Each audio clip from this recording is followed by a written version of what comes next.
Hello there! Welcome to a Second Thoughts overview of Kholek Suneater of the Warriors of Chaos. As is the norm of these Second Thoughts overviews, I've played through the initial turns, got a feel for the faction, and these are my conclusions. In the end, as always, I'll give you some army compositions that I would try out in my own plays. Now, this is not an in-depth guide, but will definitely assist you in your gameplay. Let's go play then with Kholek Suneater. For our short victory conditions, we need to destroy the Imperial Wardens, look at it here, in the Bastion, and the northern provinces. Note that you can also vassalize them, by the way. Finally, we need to occupy Loot Razor Sack 35 different settlements and control the Challenge Stone, look at it here. That should be your first one. And the Fortress of Eyes, look at it here. So basically, it all pinpoint to go to the Bastion. Now, the victory of this should reward you with Winds of Magic, Power Reserve for all armies. It's always great. Warriors of Chaos benefit greatly from it. Every faction does, but for the Warriors is always nice. Now, for the long victory, you need to achieve the short victory conditions. Occupy, loot, raise or sack 80 different settlements, and then control at least 13 of a very long list. Notice the minimap on the top. It's everywhere. Everywhere. These are major settlements, basically. The Black Fortress, the Demon's Gate, look at it down here, you know, Zanbanjin. So my advice, because there's pockets of these ones, is to just play out a little bit, and by the time that you achieve the short victory condition, check out which ones are nearby, conquer those, and then you'll find, okay, I'll take this or that one to complete. You know, that's the best idea. Now, for the victory condition for that, the reward, I'm sorry, it's the Lord Recruit rank plus 10. This is always nice to ensure that you have a nice domination game afterwards. Your lords will always be great. So, yeah, that's the idea. Now, Kholek is the Herald of the Tempest. Basically, he has maximum active gifts of +1 for Gifts of Chaos Undivided, which is great. More on that later. Dark Fortress settlement buildings will grant additional Dragon Ogre warbands. So, Dragon Ogre warbands, of course, have great anti-large units. So, yeah. And then he has a unique thing. It's really cool. Empowered by Worship, Kholek gains weapon strength, mass, and armor for each vassal. So he can become a mountain. I'm not even joking. He'll be able to get so much mass, because it's percentage based as well. so much mass and so much weapon strength that he'll, you know, one-shot lords and legendary lords for sure at one point, if you would have truly lots of vassals, you know. So, yeah, in terms of climate, there's no climate. Everything is yours for the taking. So basically, you have no issues whatsoever with climate. The whole world is for you, basically. Go forth and raise or conquer everything. So your starting province is a 3-settlement province. Basically, as soon as you capture it, you'll be able to occupy and vassal the other faction. And you can already issue edicts, because the edicts work still if the other places are your vassals. So, in essence, this is highly defensible. Basically, you don't have any issues from the north, and all you need to decide is whether you go through the mountains or further to this side in order to go and engage against the Bastion. That's basically how typically it will go. Enemies will be the Ogres, the Greenskins, and Cathay later on, so yeah, that's what you should find. Norska and other Warriors of Chaos will be your friends, at least for now, so you should try to benefit from any vassals that you encounter along the way.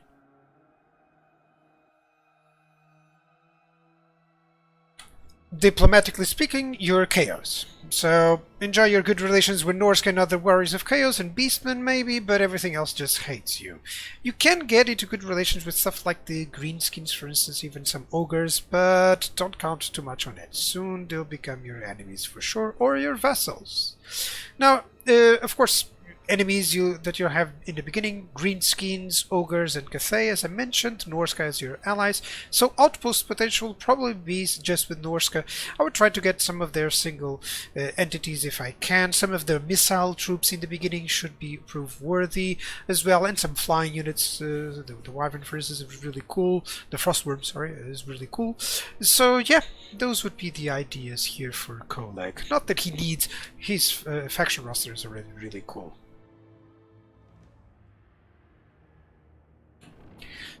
In terms of mechanics, let's talk about souls. They're a unique currency. These are harvested by fighting anything that is not demons. They're used for heroes and lords to achieve marks of chaos, and also for the gifts of chaos mechanics. So via the Path of Glory, that's where you can use some souls to devote to any of the chaos gods, or you can use those in the gifts of chaos, such as here, to add to the slot and then a specific amount of upkeep that you need. Now, speaking of the gifts of chaos, basically they are a series of buffs.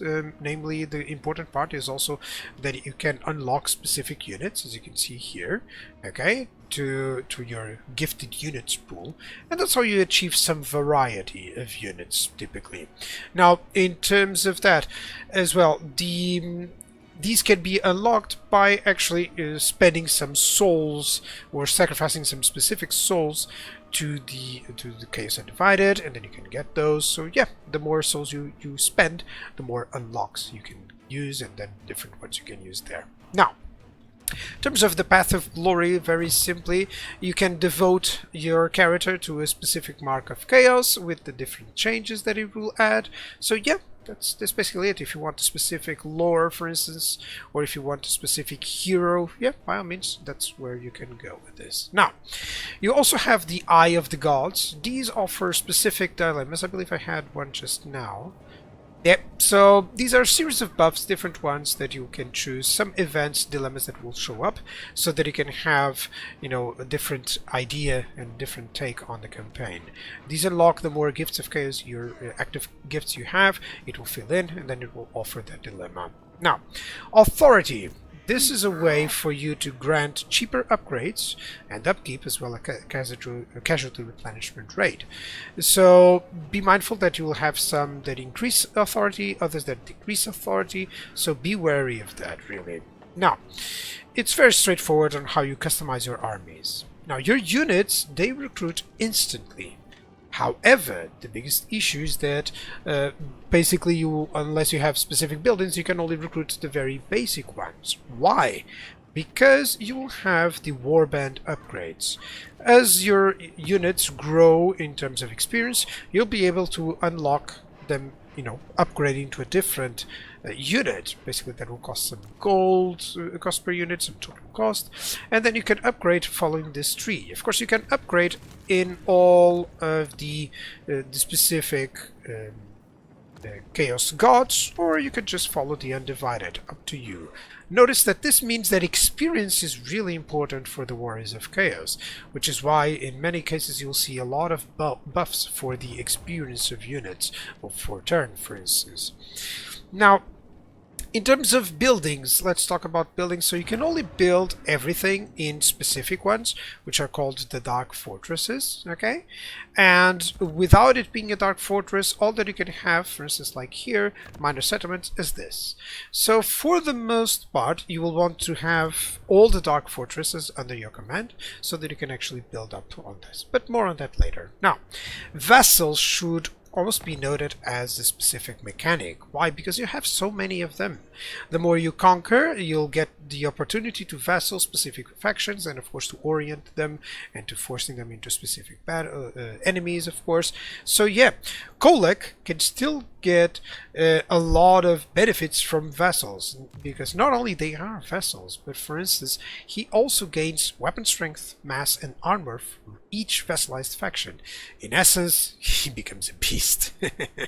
The more you have, can you imagine even 10? That would be 50%, sorry, not 15, 50% mass and armor and weapon strength. He can get absurd numbers, and 10 vassals is not difficult to obtain at all, so you can imagine the numbers that you can get.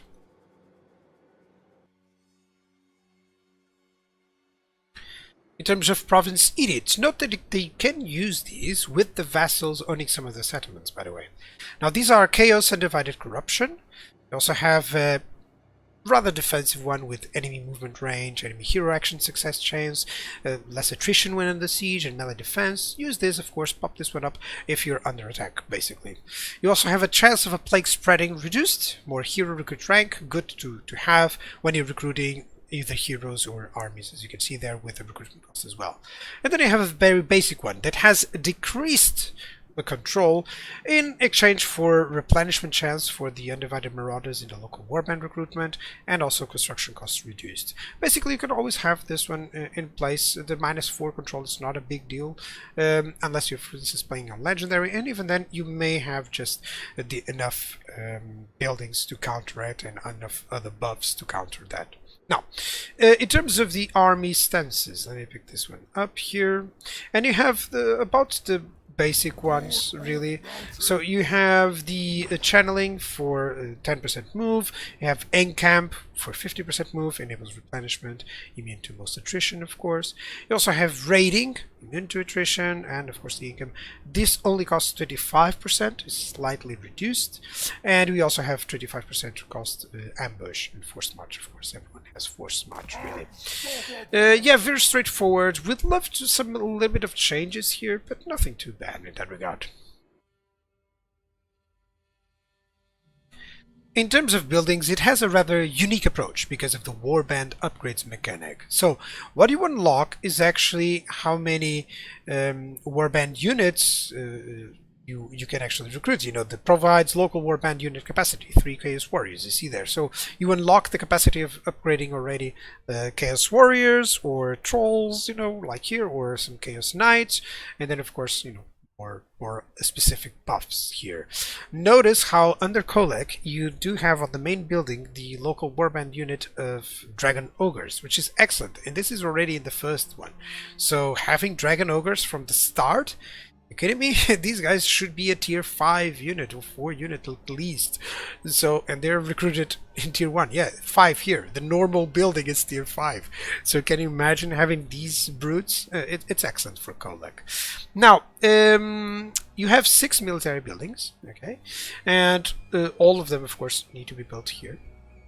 The infrastructure ones that you can have on the main ones, I'm talking about the demonic fortresses, is the growth, plenty of growth, and replenishment rate. You also have an income, and income from post-battle loot faction-wide and second settlements faction-wide, and also you have a basic control, income from all buildings, and corruption building. Nothing very too straightforward. Of course, you're limited to where you can have dark fortresses. That's the penalty. Now, as for the minor settlements, let me search for one here, for instance, Dragon's Crossroad. And what you have is actually a Winds of Magic with casualty replenishment rate for the armies in the region. You also have warband upgrades costs, -20% for all units, which is great. You can also, if there's after a specific technology, you can also unlock Exalted Hero recruitment here.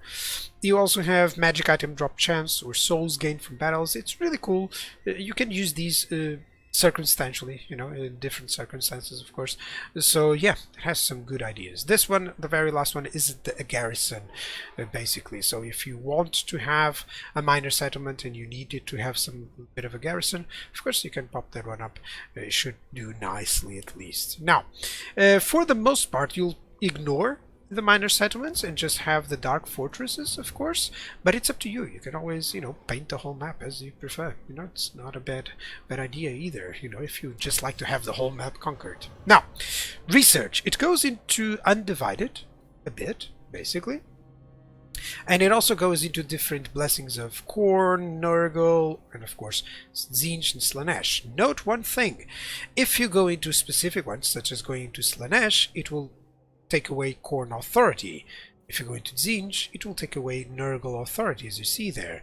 The other way around here. If you go here, it will delete Khorne Slaanesh authority by -1 and give Khorne authority. So it's good to have some mutually exclusives. Nothing wrong with having, you know, Khorne and Tzeentch, but Nurgle and Tzeentch are mutually exclusive, and Khorne and Slaanesh are kind of mutually exclusive as well, which is good. You know, most of the combinations actually go around those, so yeah, that's cool. Whatever you prefer, there's different specific ones that you can have, specific buffs for your units, or like here, unlocking the warband upgrades. That's how you unlock those, is via specific ones here. For instance, this one will unlock the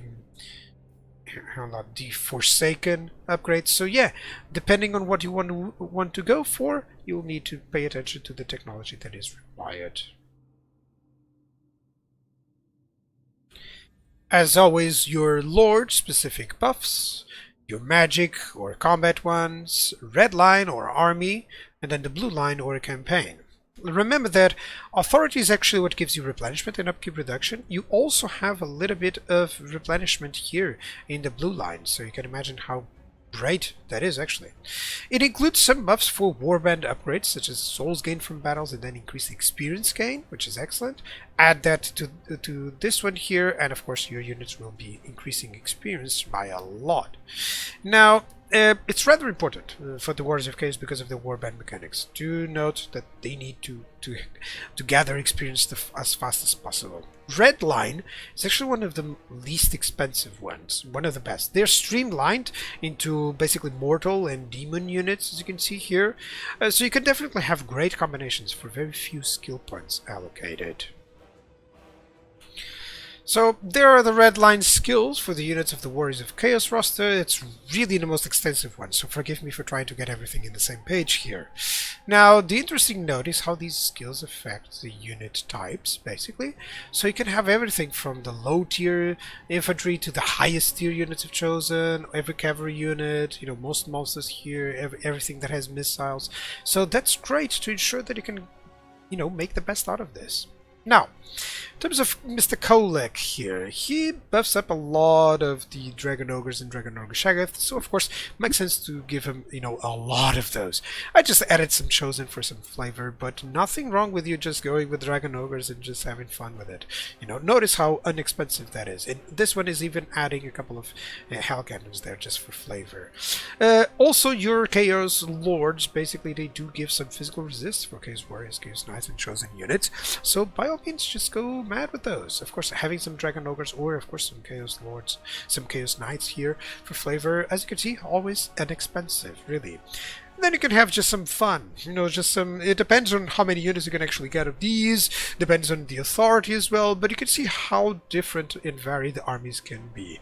These are just some suggestions, but use your imagination, you know. It's nothing too out of the ordinary. Notice how actually effective they are. This one actually uses a lot of unit types, so it's up to you, really. Just have fun with this. This is the go wild, have fun with the faction, because it's so fun to work with.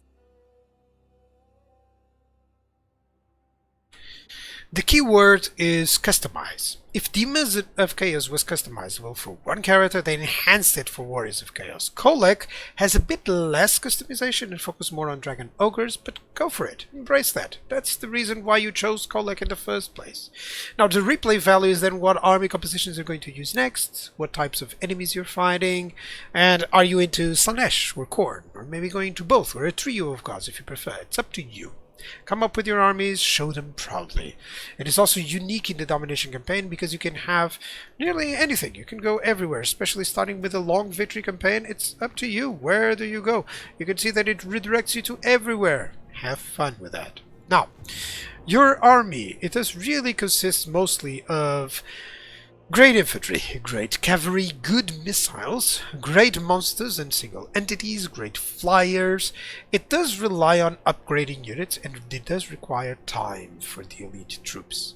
Replenishment is great as well. Climate helps a lot in this regard. I believe now it is time for you to play with Kholek Suneater.